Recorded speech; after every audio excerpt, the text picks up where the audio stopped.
Bonsoir à tous et bienvenue dans le paquet. Avant de commencer cette vidéo, vous avez remarqué qu'il y a une nouvelle introduction sur la chaîne. C'est le travail de BVM Productions. Je mettrai en contact dans la description son email et je taguerai sa chaîne. Je le remercie, il a gentiment fait cette introduction pour nous et donc ça me fait très plaisir. Deuxième news aussi avant de commencer la vidéo, si vous me suivez sur les réseaux sociaux, vous avez vu que sur Whatnot, vous avez maintenant un code de parrainage dans le paquet qui vous permet, lorsque vous vous inscrivez, d'avoir 15 € offerts pour votre premier break, au lieu de 10 € avec un parrainage normal. Ça, c'est parce que dans le paquet est rentré dans le programme ambassadeur de Whatnot. Là, encore une fois, je mettrai le lien dans la vidéo. Tout ça, c'est possible parce que vous êtes de plus en plus nombreux à nous suivre et à regarder les vidéos, donc je vous remercie. Et si vous regardez la vidéo, mais que vous n'êtes pas encore abonné sur la chaîne, c'est le moment de le faire. Aujourd'hui, on va parler de Cards Label. Ceux qui suivent la chaîne et mes comptes sur les réseaux sociaux savent que j'utilise énormément les produits de cette entreprise.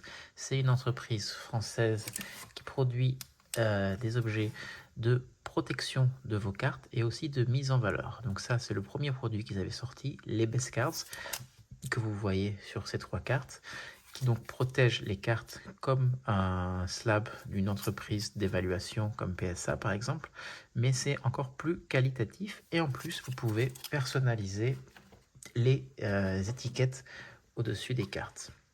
Donc là on voit les dernières cartes que j'ai personnalisées avec Cards Label, que j'ai reçues il n'y a pas longtemps, qui sont les Tops Déco Artistry de la saison 2023-2024. Donc là vous voyez Ronaldinho, Zidane et Maradona. Et d'ailleurs, je précise au passage que les labels qui ont été designés sont tous le travail de Karat Création, si vous allez le voir sur Instagram ou sur Twitter. Un autre produit que Cards Label avait commercialisé, c'était les galeries. Donc c'est ce que je tiens en main. C'était des displays pour vos cartes dans les Best Cards par 3, par 6, par 9 et par 12. Donc ça tient tout seul, vous voyez, avec ce petit stand.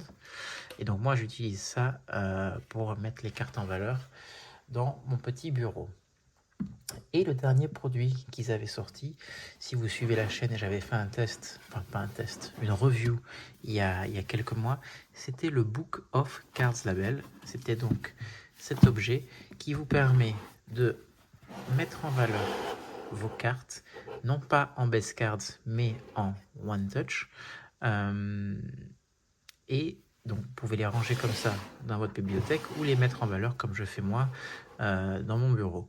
Donc ils avaient sorti un modèle petit, celui-ci, vous pouviez mettre 4 cartes, soit en horizontal, soit si vous retournez la palette en verticale. Et ils avaient aussi sorti un modèle plus grand, vous pouviez mettre, si je ne me trompe pas, jusqu'à 8 cartes. Donc ça, c'était un très beau produit que je vous avais présenté déjà sur la chaîne. Aujourd'hui, ils reviennent avec ça. Alors, à première vue, vous allez me dire, c'est la même chose. Le Book of Cards Label volume 2. La différence, elle est là. Ah, alors attendez, je l'ai mis à l'envers. On recommence. Hop. Alors, c'est pas que je l'ai mis à l'envers, c'est que j'ai mis les foams à l'envers. Alors, on va faire ça ensemble. Comme ça, je vous présente le produit.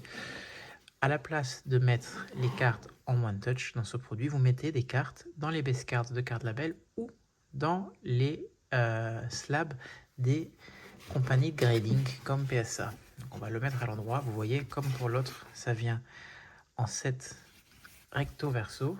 Donc là, vous mettez soit 2 cartes en verticale, soit 2 verticales et une horizontale, qui est le setting que moi j'ai choisi, parce que du coup, vous pouvez en mettre plus. Alors on va retourner celui-là.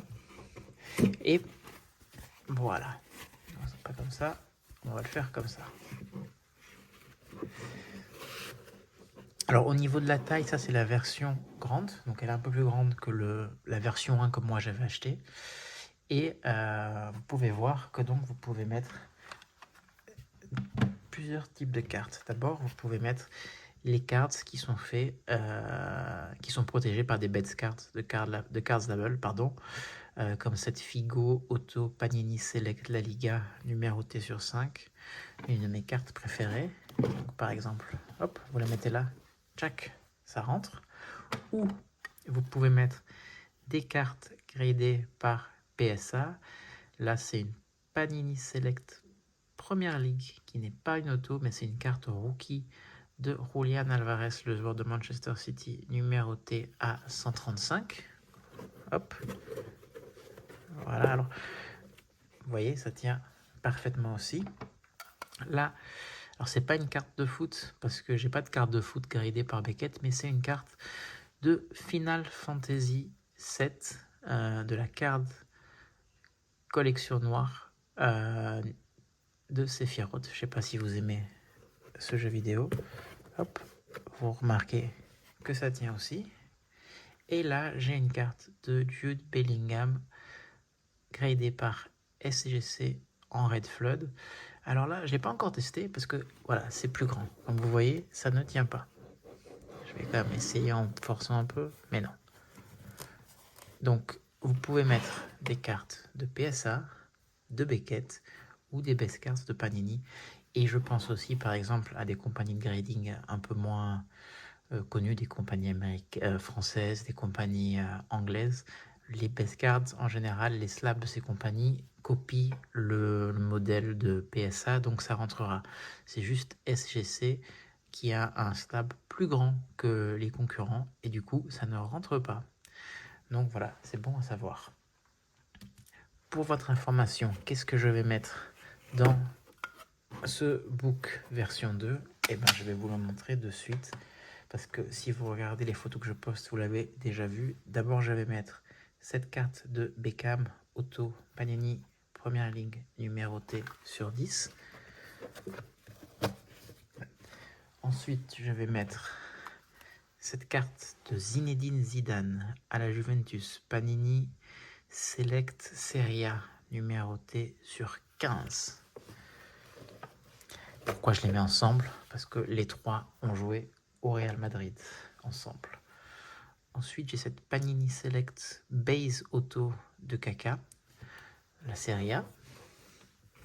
Hop. Rivaldo au Barça, numéroté sur 20 de Select La Liga.